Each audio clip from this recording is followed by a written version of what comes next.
Hi, welcome back to Mike's Diabetes World. Oh yes, early morning wake up time. Today, before doing this video, I watched other videos and they were talking about the 15 worst foods that a diabetic shouldn't be eating. And on there, they're talking an awful lot of hidden sugars. And again, they tried to tie in type 1 with type 2.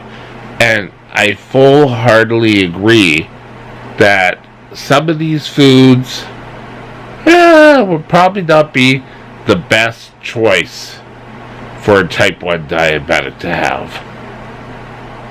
But a lot of it is geared towards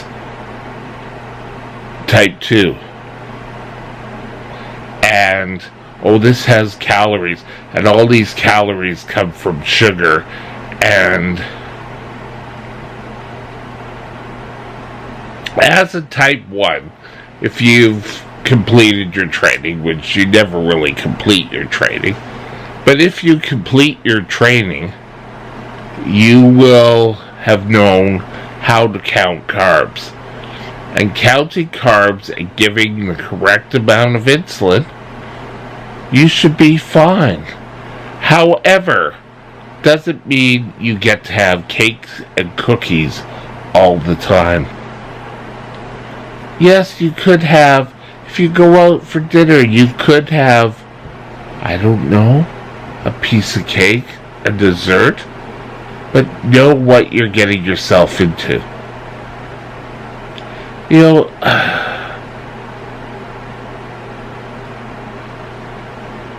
Potato chips.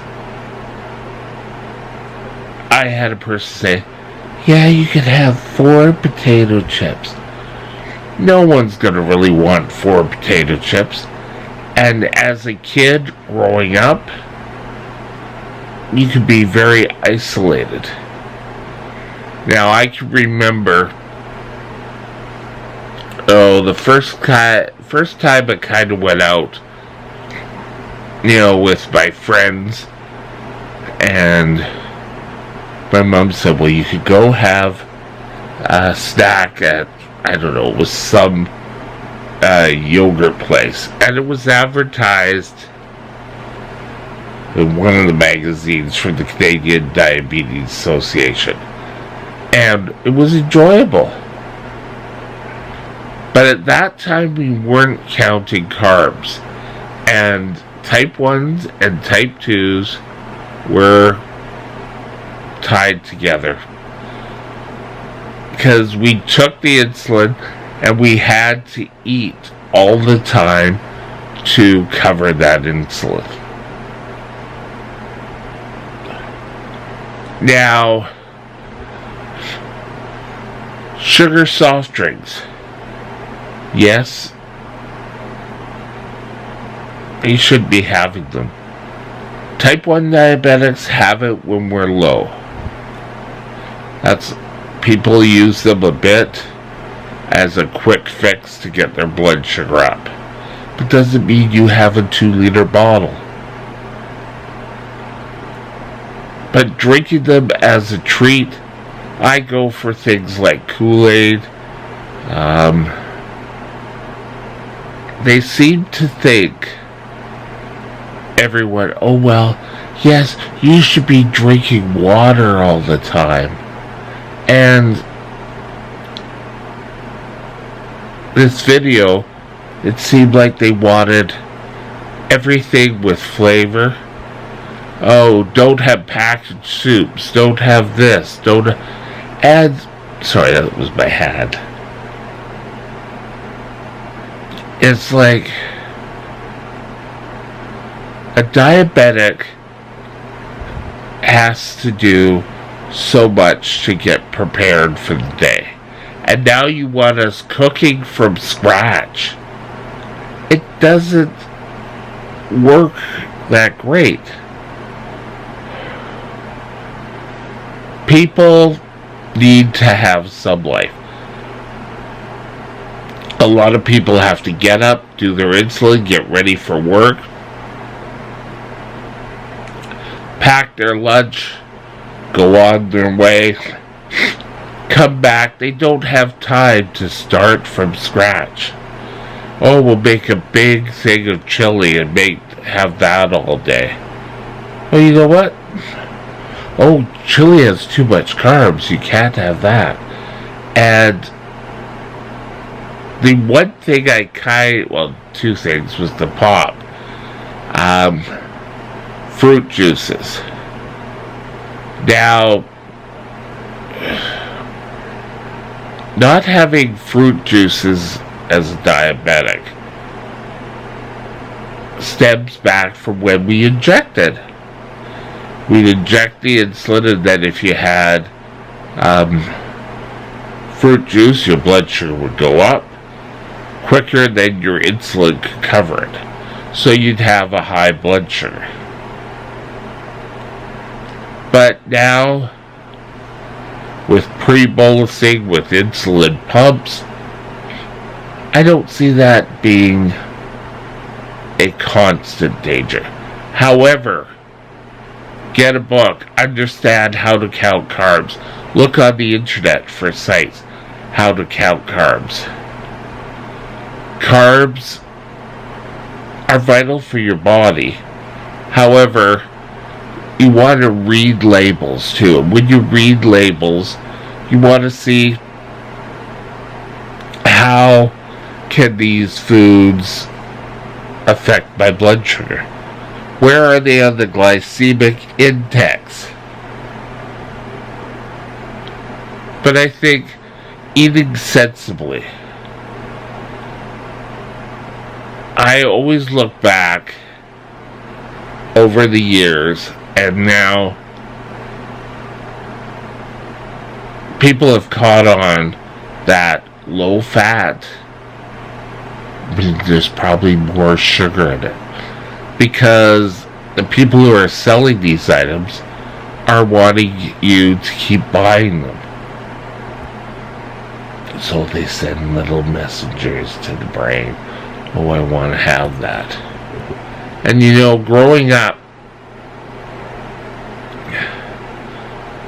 my mom worked for a large door-to-door cosmetic company. If you don't know which one I'm talking about, you won't get an A in my class. But anyway, sometimes there'd be a mail strike, and we'd have to go around and pick up all the orders for my mom's district and take them out to the airport. Well, the treat we got was a McDonald's hamburger, and she would love a Big Mac. Oh, you know, it was kind of like, oh, I've got to have a Big Mac. So we get these Big Macs. And so I think back then there was something, in the sauce, that initiate, oh well, yes, we want them to come back. Don't necessarily mean it's there's a lot of retailers out there. I don't want to point out that one restaurant chain. We see it in packaged foods. Things like Ding Dongs and Doritos, and if you can have grilled meats that are, chicken and maybe a salad, not saturated with dressing, you may find your blood sugar levels will be a little bit more stable. This is, again, I'm talking from a type 1. These are my feelings about a type 1. Talk over with your dietitian. You don't want things with hidden sugars. High fructose corn syrup is definitely a no-no. Keep as close to raw as you can. And don't cut down on carbs so much that your body isn't going to be able to process. And I got the feeling from this video I watched that, oh no, you should be having fruit, you should be doing this, you should watch salt, which is all great, but life goes on.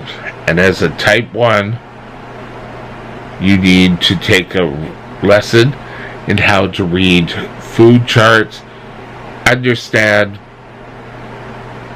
what carbs do for your body, and you want to stay away from processed sugar and stay closer to natural sugars. Things that in fruit, like I'm talking whole fruit, take longer to digest, which allows your sugar to rise at a more even keel, call it. But learn how to eat, learn how carbs affect your blood sugar, and what happens if you eat something by accident, your blood sugar goes high. Know how to correct, know how to solve it. Have a great day. We'll talk to you later. Bye now.